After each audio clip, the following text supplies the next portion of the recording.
இன்றைக்கி வந்து afternoon lunch என்ன பண்ணலான்னா வெஜிடபிள் பிரியாணி பண்ண போகிறோம். அதுக்காக நான் வந்து இதெல்லாம் 1 கப்பு ரைஸ் எடுத்து ஊற வைக்க போகிறேன். ஊற வச்சு அலசிட்டு பிரியாணி இப்போ எப்படி செய்யுதுன்னு பார்த்துக்கலாம். ஃபஸ்ட்டு குக்கர் ஹீட் பண்ணி ஆயில் விட்டுட்டு வெங்காயம் கட் பண்ணி வச்சுருக்க வெங்காயம் 2 பச்சை மிளகாய் போட்டுக்கலாம். இப்போது இஞ்சி பூண்டு பேஸ்ட்டு அரைச்சிட்டு இப்போ இது கூட கொஞ்சமாக கொத்தமல்லி புதினா போட்டு அரைச்சிக்கலாம். அரைச்சி எல்லாத்தையும் பேஸ்ட்டாக ரெடி பண்ணிக்கலாம். பாருங்கள், இந்த அளவுக்கு வதங்கியிருக்கு. இன்னும் கொஞ்சம் நேரம் வதக்குனா நல்லா இது வந்து ஒரு ப்ரௌன் கலரில் வர வரைக்கும் வதக்கிக்கலாம். இப்போது வெங்காயம் வதங்கியாச்சு. அரைச்சி வச்சுருக்க பேஸ்ட்டு ஆட் பண்ணிக்கலாம்.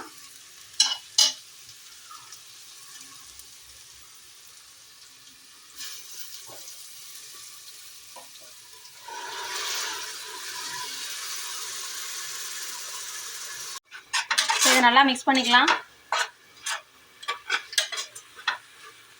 இது நல்லா இப்போ ஆயிலையும் நல்லா வதங்கட்டும். இதோட பச்சை ஸ்மெல் போகிற வரைக்கும் வதக்கிக்கலாம். இப்போ இதில் கொஞ்சம் உப்பு போட்டு வதக்கிக்கலாம். நம்ம இப்போ வெஜிடபிள்ஸ் கட் பண்ணி வச்சுருக்கோம். Beans, carrot, meal maker add பண்ணியிருக்கோம். இன்னும் உங்களுக்கு வேறு ஏதாவது வெஜிடபிள்ஸ் வேணுன்னா கூட ஆட் பண்ணிக்கலாம்.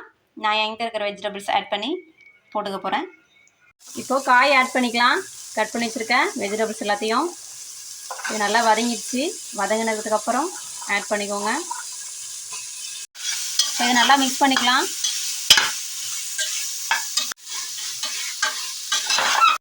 பிரியாணி மசாலா ஆட் பண்ணிக்கலாம்.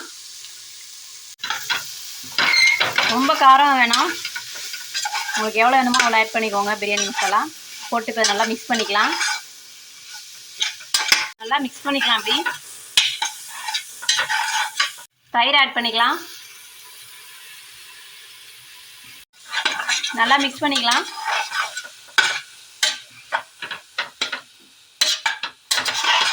தண்ணி ஆட் பண்ணிக்கலாம். லைட்டாக காய் வதங்கிறதுக்காக தண்ணி ஆட் பண்ணுறோம். நம்ம 1 கப்பு ரைஸ் எடுத்தோம், அதுக்கு 2 கப்பு தண்ணி ஊற்றிக்கலாம். இப்போ 1 கப்பு ஊற்றியாச்சு. இன்னொரு கப்பு ஊற்றிக்கலாம். 2வது கப்பு தண்ணி ஊற்றிக்கலாம். எப்பயுமே நம்ம புதினாவும் கொத்தமல்லியும் அப்படியே மேலே தான் போடுவோம். ஆனால் நான் வந்து டிஃப்ரெண்ட் மெத்தடில் ட்ரை பண்ணியிருக்கேன். புதினாவே கொத்தமல்லியும் அரைச்சி போட்டு அப்படியே பிரியாணி பண்ணுறது. இப்போ நம்ம வந்து இந்த ஃப்ளேவர் எல்லாம் ஃபுல்லாக அதில் இறங்கிடும். நம்ம இது எதுவுமே வேஸ்ட் எதுவுமே இருக்காது. டேரெக்டாக நம்ம அப்படியே சாப்பிடலாம். எதுவும் வேஸ்ட்டு இருக்காது. இப்போ தண்ணி ஊற்றி வச்சாச்சு. இது நல்லா பாயில் வரட்டும். பாயில் பண்ணதுக்கப்புறம் எப்படி இருக்குன்னு பார்க்கலாம். பிரியாணிக்கு தேவையான அளவு உப்பு போட்டுக்கோங்க. இப்போ வந்து தண்ணி கொதிச்சிச்சு. நம்ம 1/2 அன் ஹவராக ஊற வச்சுருந்த ரைஸை வந்து உள்ளே போட்டுக்கலாம். இது வந்து பொன்னி அரிசி. நான் சாப்பாடு வடிக்கிற அரிசியே போட்டிருக்கேன். எப்படி இருக்குன்னு ட்ரை பண்ணி பார்க்கலான்ட்டு. போட்டதுக்கப்புறம் எப்படி இருக்குன்னு பார்க்கலாம். ரைஸ் வந்து போட்டாச்சு. நல்லா மிக்ஸ் பண்ணி விட்டுக்கலாம்.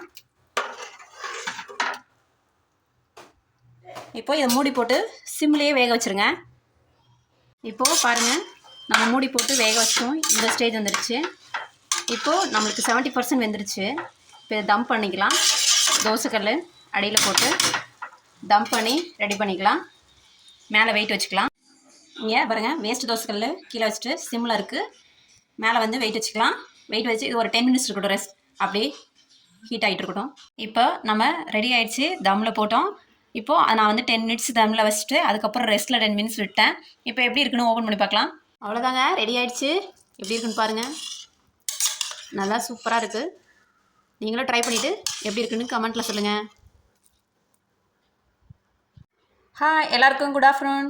இன்றைக்கான lunch vegetable biryani, onion raita. அவ்வளோதாங்க இன்றைக்கான சிம்பிள் லஞ்சு.